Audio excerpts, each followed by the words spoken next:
Europe 1. Le grand direct de la santé avec Jean-Marc Morandini et nos spécialistes du jour, Isabelle Quenat, le docteur Sophie Lemonnier, Anne Le Gall et Stéphane Clerget, pédopsychiatre. Shampoing, gel douche, crème, maquillage, les cosmétiques bio séduisent de plus en plus les consommateurs qui sont soucieux de l'environnement et qui recherchent des produits naturels. Mais est-ce bon pour la peau? Que valent-ils vraiment? Sont-ils vraiment bio? Isabelle Quenat, vous êtes penchée sur ce sujet. Il y a une grande confusion en fait, parce qu'on parle de produits verts, on parle de produits naturels, on parle de produits bio, et c'est pas du tout pareil. Le seul sérieux de la bande, c'est le produit bio, parce que pour être bio, il faut déjà qu'il ait eu une certification, qu'il ait un label qui est décerné par un laboratoire indépendant du fabricant. Vous savez, souvent les fabricants ils disent tester pour vous, mais tester par qui? Tester par eux. Donc ça n'a aucun intérêt. Là, EcoCert va certifier, entre autres, qu'il y a bien 95% de produits naturels qui rentrent dans la composition. Donc c'est assez courageux pour les fabricants, parce qu'ils peuvent se faire recaler. Donc ils vont passer leur petit examen, on leur dit « Ah non, t'es pas assez bio, viré ». Mais produit naturel, ça veut pas dire pareil? Alors non, produit naturel, il n'a pas les mêmes. Là, quand on est un produit bio, il y a un cahier des charges extrêmement précis, extrêmement rigoureux, qui vous garantit, par exemple, je vous le disais, 95% de produits naturels, qui vous garantit qu'il n'y a aucun produit dans la composition issu de la pétrochimie, c'est-à-dire qu'il n'y a pas de choses de synthèse, il n'y a pas de parfum, il n'y a pas de colorant de synthèse, il n'y a pas de matière première d'origine animale, sauf animal vivant. Là, je vous parle de miel, de cire, c'est les abeilles, c'est tout ça. Donc là, vous êtes garanti qu'il n'y a que des produits naturels, à l'exclusion des parabènes, on en parlera tout à l'heure. Et surtout aussi, vous avez la certitude que les produits que vous allez utiliser n'ont jamais été testés sur des animaux. Vous savez, la pub où on testait d'accord. Bio, les ça veut dire rouges à aussi que lèvres. c'est pas testé sur les animaux. On n'a pas fait un test de rouge à lèvres sur le petit derrière des lapins. D'accord. Donc du coup, c'est oui, mais c'est une garantie. C'est là qu'on teste les rouges à lèvres. Mais oui, parce que la peau du fessier du lapin, J'ai raison Julie, de t'en est remettre. celle non, pas l'embrasser non plus. La peau du fessier, expliquez juste pourquoi. C'est ce qui se rapproche le plus de notre épiderme. Donc mais je vous jure que c'est vrai. Ouais. Mais c'est pour ça qu'on quand je vous faisait embrasse, les tests. Julie, moi je pense à mon lapin à la moutarde. Alors, ce qu'il faut aussi, je pense que j'aurai du mal à aller jusqu'au bout. Ce qu'il faut aussi savoir, c'est que quand il y a une marque qui a eu un produit bio, ce produit bio, c'est que lui, c'est que ce produit-là. Ça pas n'est toute pas la marque, toute la gamme. étendu à toute la gamme. Donc là, quand vous avez dans une gamme un produit bio, ça ne veut pas dire que les autres produits de la même gamme, ils sont bio aussi. Alors tout ça, c'est pour nous rassurer, parce qu'à l'arrivée, on va quand même acheter du bio 30% plus cher que les autres produits. Alors c'est vrai, en plus, que vous allez me dire, c'est efficace. Ben oui, mais pas pour tout. Parce que par exemple, quand on achète un fond de teint, si on prend un fond de teint bio, dans les fonds de teint pas bio, qu'est-ce qu'on trouve? On va trouver des silicones qui vont donner cette espèce d'aspect velouté, crémeux. C'est ce qui a fait le succès des BB crèmes, vous savez, qui étaient bourrés de silicone en fait. Bébé crème. Voilà, BB c'est crème. bébé crème. Après, il y a eu Brigitte Bardot. Voilà, après il y a eu la CC crème, on va être la DD crème dans pas longtemps, je pense. Et en fait, c'était Tant que c'est pas la cucu crème, ça va. On y revient.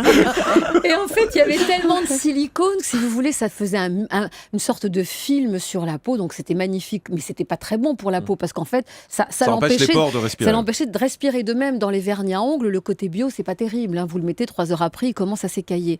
Donc, c'est pas génial, parce que le problème donc des produits bio, c'est qu'ils bannissent l'utilisation des colorants. Et alors là, voilà notre grand copain qui revient, c'est parabènes.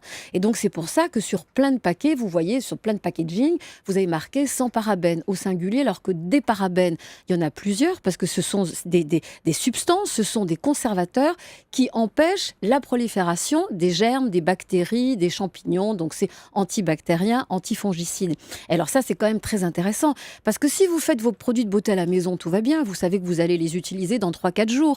Quand vous achetez un produit, une crème dans une grande surface, en pharmacie, ailleurs, dès qu'il y a de l'eau et qu'il y a de l'huile, il faut forcément qu'il y ait un conservateur. Sans ça, la crème, elle va tourner et ça va être pire que l'utilisation du parabène. Donc en clair, si je résume bien ce que vous êtes en train de nous expliquer, le bio, c'est bien parce qu'on n'utilise pas de produits chimiques. Simplement, sans produits chimiques, c'est moins efficace et ça se conserve moins bien. Oui. Donc au final, c'est pas tout bénef. Et deuxièmement, il y a une autre chose, on utilise des produits bio parce qu'on a peur des allergies. Souvent, les allergies, elles sont déclenchées par quoi?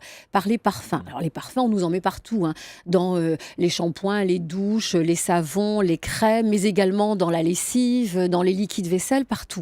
Et donc, c'est souvent ces parfums, ces fragrances qui vont provoquer une allergie. Dans les produits bio, pour que ça sente bon quand même, qu'est-ce qu'on fait? On va utiliser des huiles essentielles. Mais ce sont des principes actifs. Et les huiles essentielles, c'est hyper allergène. C'est-à-dire que vous pouvez, en disant je prends du bio pour pas avoir d'allergie, vous suscitez une plus grosse allergie. Bah oui, c'est compliqué, Julie.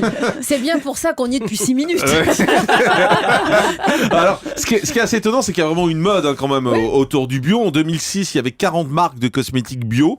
Fin 2010, il y en a plus de 500 qui étaient dénombrés. Donc ça veut dire que tout le monde s'y met. Donc il y a un vrai marché pour ça. Alors tout le monde s'y met et tout le monde se met aussi, mais ça c'est le coup de bluff, tout le monde se met à ces fameuses mentions totalement fantaisistes, alors produits verts, produits naturels ou encore sans parabènes. Ce qui est drôle, c'est qu'on voit la mention sans parabènes dans des produits qui avant n'en nécessitaient pas. Donc c'était normal qu'il n'y ait pas de parabènes, mais on nous les vend mieux, plus facilement parce qu'il y a marqué sans parabènes.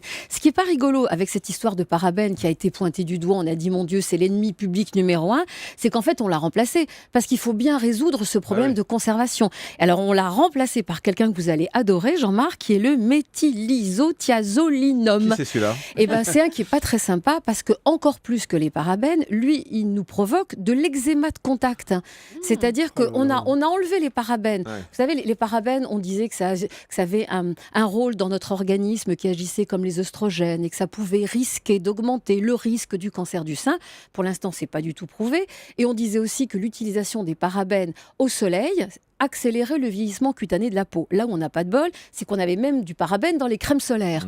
Donc c'était surréaliste. Alors on a dit, on vire le parabène, on enlève tout. Le problème, c'est qu'on n'était pas tous allergiques au parabène. On était même très très peu, il y avait très peu de cas d'allergie. Et qu'en revanche, on le remplace par le méthylisothiazolinum, qui lui est beaucoup plus nocif, exactement, et nous propose de l'eczéma de contact. Mais simplement, Isabelle Quenin, quand je vous écoute ce matin, moi je me dis, il ne faut pas prendre de produits bio. Mais rien. Non, mais il ne faut pas prendre de produits bio. Mais rien. C'est-à-dire que si vous n'êtes pas allergique à vos produits usuels, on continue à les prendre. Exactement. Et c'est pas d'aller prendre du bio qui va nous faire du bien. Parce que vous pouvez développer une allergie, par exemple, aux huiles essentielles. Europe 1, le grand direct des médias. Le dernier mot.